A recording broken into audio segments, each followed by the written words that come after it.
تخيل معايا، بداية السنة القبطية الكنيسة بتفتكر قديسة ذكرها بولس الرسول في الإنجيل. ازيكم؟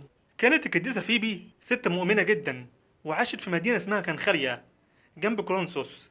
الست دي كانت مشهورة إنها بتحب ربنا جدا، وبتخدم كل الناس اللي حواليها، خصوصا الفقراء والمحتاجين. بولس الرسول نفسه ذكرها في رسالته لأهل روميا، وقال إنها شماسة في الكنيسة هناك، وطلب من المؤمنين يرحبوا بيها ويساعدوها لأنها ساعدت ناس كتير، وهو شخصيا كان واحد منهم. فكانت فيبي زي ما بنقول الخادمة الأمينة، كانت دايما أول واحدة بتساعد أي حد عنده مشكلة، وتخدم الكنيسة من قلبها، وبتعتبر نموذج لكل واحدة عايزة تخدم ربنا وتكون سبب بركة للناس. فالكنيسة القبطية بتعيد ليها يوم 5 توت، وده أول شهر في السنة القبطية، وكأننا بنبتدي السنة بقدوة حلوة لواحدة بتخدم ربنا من قلبها.